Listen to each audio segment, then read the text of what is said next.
وَنُنَزِّلُ مِنَ الْقُرْآنِ، ہم نازل کرتے ہیں قرآن میں سے۔ سوال یہ ہے کہ قرآن کسے کہتے ہیں؟ قرآن کیا چیز ہے؟ تو آئیے سیدہ عائشہ صدیقہ رضی اللہ تعالیٰ عنہا آپ کی بارگاہ میں صحابہ کرام نے عرض کیا،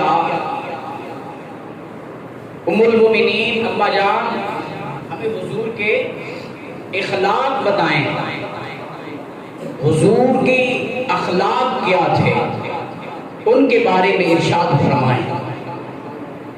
تو ام المومنین نے فرمایا، کیا تم نے قرآن نہیں پڑھا؟ صحابہ کرام نے سوال کیا کیا؟ اما جان ارشاد فرمایا حضور کے اخلاق کے بارے میں، ہمیں حضور کے اخلاق بتائیں۔ تو ام المومنین نے کیا فرمایا؟ کیا تم نے قرآن نہیں پڑھا؟ اما جان پڑھا ہے قرآن۔ تو ام المومنین سیدہ عائشہ صدیقہ رضی اللہ تعالیٰ عنہا آپ نے فرمایا کہ قرآن ہی حضور کے اخلاق کا نام ہے۔ تو حضور کی لاکھوں صفاتوں میں سے ایک صفت کا نام قرآن ہے۔ حضور کے لاکھوں صفاتوں میں سے، لاکھوں صفتوں میں سے ایک صفت کا نام قرآن ہے۔ تو اللہ فرما رہا ہے وَنُنَزِّلُ، ہم نازل کرتے ہیں قرآن میں سے شفاء اور رحمت۔ تو اصل ذات رسول اللہ دی ہے، حضور کی زبان سے قرآن نکلا۔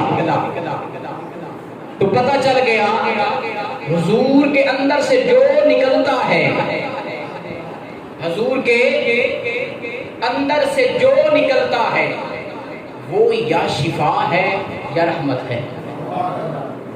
اللہ فرما رہا ہے وَنُنَزِّلُ مِنَ الْقُرْآنِ، ہم نازل کرتے ہیں قرآن میں سے شفا اور رحمت کو۔ اور قرآن حضور کی ذات ہے، حضور کے اندر سے جو نکلا وہ شفا نکلی یا رحمت نکلی۔ حضور کے اندر سے نکلا کیا؟ سمجھ آ رہی ہے آپ کو؟ حضور کے اندر سے نکلا کیا؟ یا نکلا قرآن یا نکلی اہل بیت۔ حضور کے اندر سے دو چیزیں نکلی، یا قرآن نکلا یا اہل بیت نکلی۔ اور حضور علیہ الصلوۃ والسلام نے ارشاد فرمایا، میں تمہارے درمیان دو وزنی چیزیں چھوڑ کے جا رہا ہوں۔ یا رسول اللہ کون سی؟ فرمایا اولہما کتاب اللہ، ایک کتاب، ایک کتاب قرآن پاک، اور یا رسول اللہ دوسری کون سی؟ فرمایا ثم قال اہل بیتی، دوسری اپنی اہل بیت چھوڑ کے جا رہا ہوں، یہ کبھی جدا نہیں ہوگے، بلکہ حوض کوثر پر دونوں آ کے اکٹھے مجھے ملیں گے۔ کہ حضور نے فرمایا کہ کبھی قرآن اہل بیت سے جدا نہیں ہوگا، اور اہل بیت رسول کبھی قرآن سے جدا نہیں ہوگی۔ اگر دیکھنا ہو تو میدان کربلا چلے جائیں، حسین کا سر کل سے جدا تھا، ہر کربلا میں پڑا تھا، سر نیزے کی نوک پہ تھا، لیکن قرآن حسین سے جدا نہیں تھا۔ سر حسین نیزے کی نوک پہ بھی قرآن کی تلاوت کر کے یہ بتا رہا تھا، لوگوں دیکھ لو، سن لو، قرآن کبھی اہل بیت سے جدا نہیں ہوگا، اہل بیت رسول کبھی قرآن سے جدا، قرآن کبھی اہل بیت سے جدا نہیں ہوگا، اہل بیت کبھی قرآن سے جدا نہیں ہوگی۔ تو حضور کے اندر سے نکلی دو چیزیں، شفا اور رحمت۔ شفا کا معنی کیا؟ اللہ نے فرمایا وَنُنَزِّلُ مِنَ الْقُرْآنِ، ہم نازل کرتے ہیں قرآن میں سے شفا کو۔ شفا کا ترجمہ کیا ہے؟ میں نے ایک حکیم سے پوچھا کہ شفا کا ترجمہ کیا ہے؟ اس نے کہا شفا کا ترجمہ شفا ہے، شفا کا معنی شفا ہے۔ میں نے کہا وہ جو شفا کا معنی شفا ہے، اس شفا کا معنی کیا ہے؟ شفا عربی کا لفظ ہے، بولو تو صحیح، شفا عربی کا لفظ ہے، کوئی تو ترجمہ اس کا ہوگا۔ معنی اس کا ہوگا، کسی سے بھی آپ پوچھ لیں شفا کا معنی کیا ہے، وہ کہے گا شفا کا معنی شفا ہے۔ تو شفا کا معنی بھی تو کچھ ہونا چاہیے۔ تو آئیے بتاؤں میں آپ کو شفا کا معنی کیا ہے۔ شفا کا معنی ہے طلب کرنا۔ شفا کا معنی کیا ہے؟ طلب کرنا۔ جب بندہ بیمار ہو جائے تو لوگ اسے کیا کہتے ہیں؟ اللہ تمہیں شفا دے، اور وہ خود بھی دعا کر رہا ہوتا ہے، اللہ مجھے، وہ کچھ طلب کر رہا ہوتا ہے، وہ طلب کر رہا ہوتا ہے شفا کو۔ تو شفا کا معنی کیا ہے؟ طلب کرنا۔ شفا کا معنی کیا ہے؟ طلب کرنا۔ اور رحمت کا معنی کیا ہے؟ شفا کا معنی طلب کرنا۔ اللہ فرما رہا ہے وَنُنَزِّلُ مِنَ الْقُرْآنِ، ہم نازل کرتے ہیں قرآن میں سے شفا کو اور رحمت کو۔ رحمت کا کیا ترجمہ ہے؟ ایک اور مقام پہ رب کائنات نے فرمایا وَمَا أَرْسَلْنَاكَ إِلَّا رَحْمَةً لِّلْعَالَمِينَ۔ یہ رحمت کا کیا معنی ہے؟ رحمت کا کیا ترجمہ ہے؟ تو آئیے سنیے، رحمت کا ترجمہ ہے مشکل کشائی کرنا۔ رحمت کا کیا ترجمہ ہے؟ مشکل کشائی کرنا۔ بھئی قرآن مشکل کشا ہے کہ نہیں؟ اللہ نے قرآن کو بھی رحمت فرمایا ہے۔ قرآن مشکل کشا ہے کہ نہیں؟ قرآن میں ہر چیز کی مشکل، کسی کو بھی کوئی مشکل آ جائے اس مشکل کا حل قرآن میں ہے کہ نہیں؟ قرآن مشکل کشا ہوا کہ نہ ہوا؟ اللہ نے محبوب کو بھی فرمایا وَمَا أَرْسَلْنَاكَ إِلَّا رَحْمَةً لِّلْعَالَمِينَ، ہم نے آپ کو رحمت بنا کے بھیجا۔ مطلب کیا؟ ہم نے آپ کو تمام جہان والوں کے لیے مشکل کشا بنا کے بھیجا ہے۔ کسی کو بھی مشکل آ جائے وہ رسول کے در پہ آتا ہے۔ کسی صحابی کو جب کوئی مشکل پڑ جاتی تھی وہ در رسول پہ آتا۔ میں ایک ہی آیات پڑھوں، بہت ساری آیاتیں ہیں لیکن ایک ہی پڑھوں گا، وقت نہیں ہے۔ اللہ نے کہا قرآن پاک میں ارشاد فرمایا وَاعْتَصِمُوا بِحَبْلِ اللَّهِ جَمِيعًا، لوگوں اللہ کی رسی کو مضبوطی سے تھام لو۔ اب صحابہ پریشان ہو گئے، مشکل میں پڑ گئے کہ یہ رسی کون سی ہے؟ آسمان سے کوئی چیز لٹکی ہوئی نہیں، کسے پکڑ لیں؟ اللہ فرما رہا ہے کہ میری رسی کو مضبوطی سے تھام لو۔ یہ اللہ کی رسی کون سی ہے؟ صحابہ مشکل میں پڑ گئے، سمجھ نہیں آ رہی یہ رسی کون سی ہے۔ در رسول پہ آ گئے، یا رسول اللہ مشکل میں آ گئے، کوئی سمجھ نہیں آ رہی۔ حضور نے فرمایا کیا ہوا؟ عرض کی یا رسول اللہ، اللہ نے فرمایا واعتصموا بحبل اللہ جمیعا، میری رسی کو مضبوطی سے تھام لو۔ یا رسول اللہ یہ رسی کیا ہے؟ آسمان سے کوئی چیز لٹکی ہوئی تو ہے نہیں، اس کو مضبوطی کے ساتھ تھام لے۔ تو حضور نے فرمایا صحابہ یہ بڑے مصطفیٰ ہے، یہاں ہر چیز کا حل ہے۔ مشکل کشامت بھی آیا ہو، مشکل میں پڑ گئے ہو نا، آؤ مشکل حل کر دو۔ اس سے مراد میں محمد کی ذات ہے، اس سے مراد محمد کی ذات ہے۔ میرے دامن کو مضبوطی سے تھام لو، میرے دامن میں بس میں وابستہ ہو جاؤ، میرے دامن کے ساتھ میرا اسی کا پیار ہوگا جس کے دل میں میری محبت پیدا ہو۔ بلکہ ایک بخاری شریف کی حدیث پاک پڑھ لیتے۔ حضور کی بارگاہ میں ایک صحابی آیا، یا رسول اللہ میں اپنی جان پہ ظلم کر بیٹھا، میں ہلاک ہو گیا، مشکل میں پڑ گیا۔ حضور نے فرمایا کیا کیا؟ ایسا کون سا جرم کر کے آئے ہو؟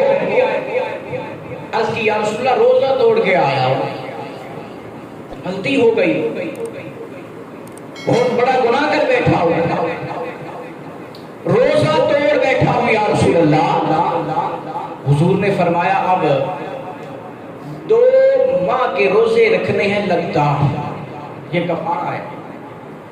2 مہینیاں دے روزے رکھنے نے، 2 منتھ کے روزے لگاتار رکھنے، ایک بھی مس نہیں کرنا۔ اگر ایک مس کرے گا تو گنتی 1 سے شروع ہو جائے گی۔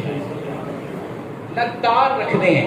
عرض کی یا رسول اللہ ایک روزہ مکمل نہیں کر سکا، 2 منتھ کے کیسے پورے کروں گا؟ یہ تو نہیں کر سکتا۔ حضور نے فرمایا اچھا 60 مسکین کو کھانا کھلانا ہے۔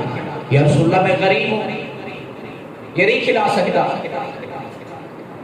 حضور نے فرمایا اچھا غلام آزاد کر۔ یا رسول اللہ اتنا مال ہی نہیں میرے پاس، میں غلام لوں آزاد کروں، نہیں ہے میرے پاس اتنا، نہیں کر سکتا۔ اب حضور نے یہ نہیں فرمایا پھر جا، چلا جا۔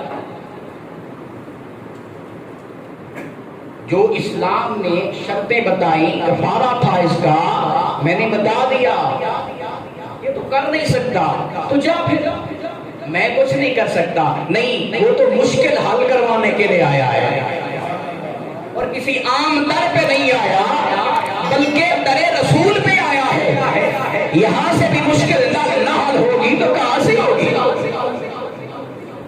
در مصطفیٰ ہی تو در خدا ہے، یہاں سے چلا گیا تو کہاں جاؤں؟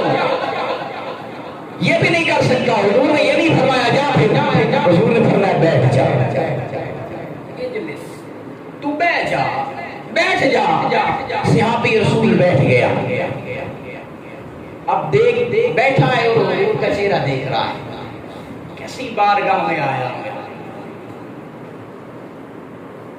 ڈبل مجرم ہے، روزہ بھی توڑ کے آیا،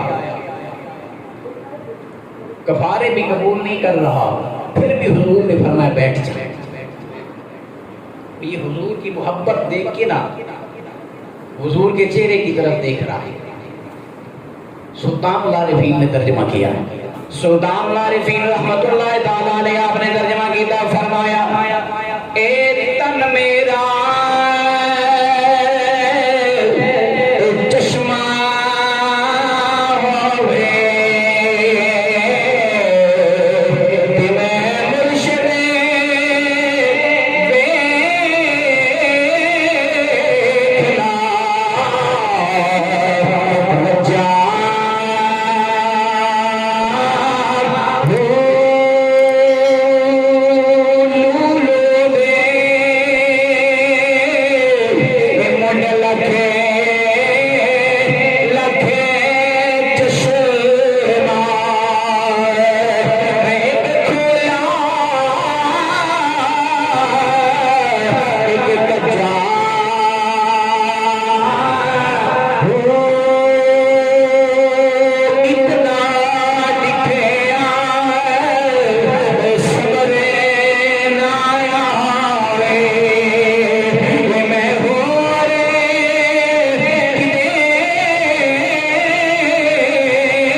حضرت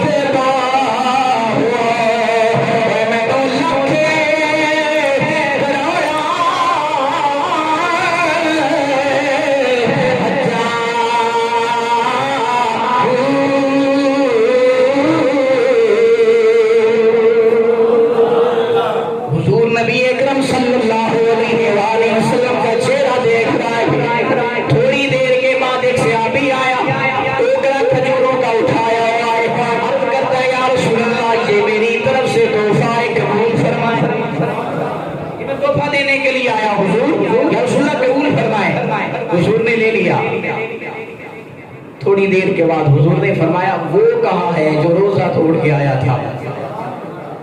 وہ کہاں ہے جو روزہ توڑ کے آیا تھا؟ ہاتھ باندھ کے کھڑا ہو گیا، رسول اللہ میں ہوں، میں قریب میرے قریب صحابی رسول اللہ کے قریب ہو گیا۔ میرے نبی نے فرمایا اے میرے غلام، یہ ٹوکا کھجوروں والا اٹھا لے، جا کے غریبوں میں تقسیم کر دے، تیرا روزہ جانے، خدا جانے، تے مصطفیٰ جانے، تیرا کفارہ ادا ہو جائے گا۔ صحابی رسول نے وہ اٹھایا ٹوکرا کھجوروں والا، لے کر چل پڑا، 4 قدم چلا، 5 قدم چلا، جا کے رک گیا، دیکھنے لگا پھر حضور کی طرف۔ حضور نے فرمایا عبداللہ کیا ہو گیا، کیوں دیکھ رہا ہے؟ لے جائے غریبوں میں تقسیم کر دے۔ عرض کرتا ہے سیدی یا رسول اللہ میرے بچے بھوکے بیٹھے ہیں، یا رسول اللہ میری بیوی بچے، میرے گھر والے بھوکے بیٹھے ہیں، یا رسول اللہ میں سب سے زیادہ غریب ہوں۔ میرے نبی کے لبوں پہ مسکراہٹ آ گئی، مصطفیٰ مسکرا پہ کہ اب یہ صحابی کھجوریں بھی گھر لے جانا چاہتا ہے، اس کا دل یہ ہے کہ یہ کھجوریں بھی گھر لے جاؤ۔ حضور مسکرا پڑے اور حضور نے فرمایا میرے صحابی میرے غلام لے جا اپنے گھر، جا کے اپنے بچوں کو کھلا دے، تیرا روزہ جانے، خدا جانے، تے مصطفیٰ جانے۔ وہ صحابی رسول ٹوکرا کھجوروں والا لے کے چل پڑا، چلتا جا رہا ہے اور کہتا کیا جا رہا ہے فضل راہ بلے اللہ اور کیا چاہیے، فضل راہ بلے اللہ اور کیا چاہیے، مل گئے مصطفیٰ مل گئے مصطفیٰ اور کیا، اور دامن مصطفیٰ جن کے ہاتھوں میں ہے، ان کو روزے جزا اور کیا چاہیے، مل گئے مصطفیٰ۔ تو اللہ نے فرمایا وَنُنَزِّلُ مِنَ الْقُرْآنِ مَا هُوَ شِفَاءٌ وَرَحْمَةٌ، فرمایا ہم نازل کرتے ہیں قرآن میں سے شفا اور رحمت، وَرَحْمَةٌ